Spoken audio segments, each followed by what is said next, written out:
بسم اللہ الرحمن الرحیم۔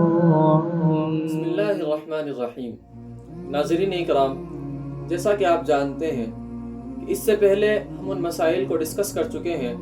کہ جن کے پیش آنے کی صورت میں لوگوں کا روزہ تو فاسد نہیں ہوتا، لیکن ان کو ایسا معلوم ہوتا ہے کہ ان کا روزہ فاسد ہو گیا۔ آج ہم ان مسائل کو ڈسکس کریں گے کہ جن کے پیش آنے کی صورت میں روزہ تو فاسد ہو جائے گا، لیکن صرف قضا واجب ہوگی، کفارہ واجب نہیں ہوگا۔ ان مسائل میں پہلے نمبر پر یہ مسئلہ آتا ہے کہ اگر کوئی شخص روزے کی حالت میں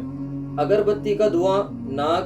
یا منہ کے اندر داخل کرے یا کوئی بھی بھاپ داخل کرے ناک یا منہ کے اندر، تو اس سے روزہ فاسد ہو جائے گا، لیکن صرف قضا واجب ہوگی، کفارہ واجب نہیں ہوگا۔ اسی طریقے سے اگر کوئی شخص دوا کا یا پانی کا بھپارا لے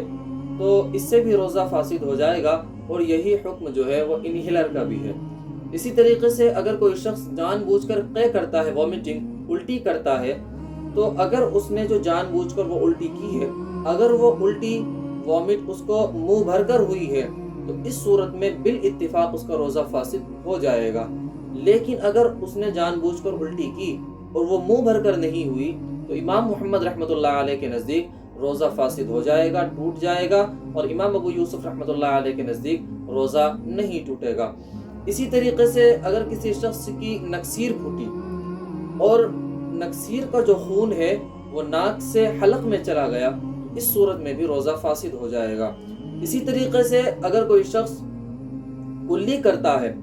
اور اس کو یہ یاد ہے کہ اس کا روزہ ہے، اور کلی کرتے ہوئے پانی حلق میں چلا گیا، تو اس صورت میں بھی روزہ فاسد ہو جائے گا، مگر صرف قضا واجب ہوگی، کفارہ واجب نہیں ہوگا۔ اسی طریقے سے کان میں یا ناک میں تیل ڈالنے سے بھی روزہ فاسد ہو جائے گا، مگر صرف قضا واجب ہوگی، کفارہ واجب نہیں ہوگا۔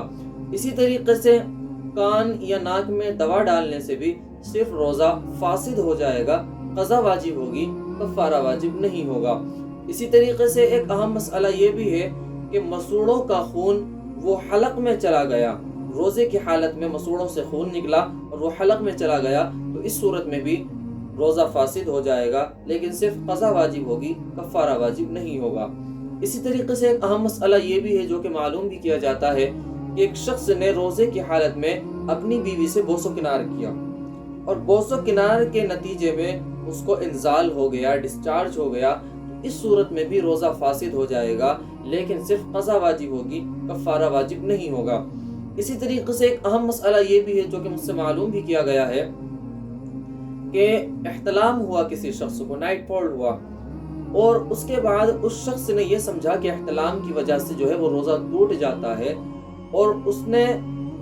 یہ سمجھ کر کچھ کھا پی لیا، روزہ افطار لیا، تو اس صورت میں روزہ اس کا ٹوٹ گیا، لیکن صرف قضا واجب ہوگی، کفارہ واجب نہیں ہوگا، کیونکہ احتلام سے روزہ نہیں ٹوٹتا۔ اسی طریقے سے روزے کی حالت میں بیڑی، حقہ، سگریٹ وغیرہ پینے سے بھی روزہ فاسد ہو جائے گا، روزہ ٹوٹ جائے گا، لیکن صرف قضا واجب ہوگی، کفارہ واجب نہیں ہوگا۔ اسی طریقے سے ایک شخص جو ہے وہ سخت بیمار ہے، اور سخت بیماری کی وجہ سے اس نے اپنا روزہ کھول لیا، افطار کر لیا، تو اس صورت میں بھی صرف قضا واجب ہوگی۔ اسی طریقے سے ایک اہم مسئلہ یہ ہے کہ ایک شخص نے جو ہے جان بوجھ کر روزہ توڑا، اور وہ اس دن بیمار ہو گیا، روزہ توڑنے کے بعد وہ پھر بیمار ہو گیا، یا کوئی عورت ہے اس نے روزہ توڑا اور اس کو اسی دن حیض آ گیا، تو اب اس صورت میں جو ہے کفارہ جو ہے وہ ساقط ہو جائے گا، اور صرف قضا واجب ہوگی، وہ صرف قضا کرے گی، یا وہ شخص صرف قضا کرے گا۔ اسی طریقے سے روزے کی حالت میں اینیما چڑھانا، پیٹ کی صفائی کے لیے پیچھے کے راستے سے اینیما چڑھایا جاتا ہے، تو اس صورت میں بھی روزہ فاسد ہو جائے گا، صرف قضا واجب ہوگی، کفارہ واجب نہیں ہوگا۔ تو ناظرین اکرام، آج کے لیے صرف اتنا ہی، ملتے ہیں آپ سے کل چند اہم مسائل کے ساتھ۔ دعا کیجیے کہ اللہ رب العزت ہمیں کہنے سننے سے زیادہ عمل کی توفیق عطا فرمائے، اور اس رمضان المبارک کی قدر دانی کی توفیق عطا فرمائے، آمین۔ دعاؤں میں یاد رکھیں، فقط والسلام۔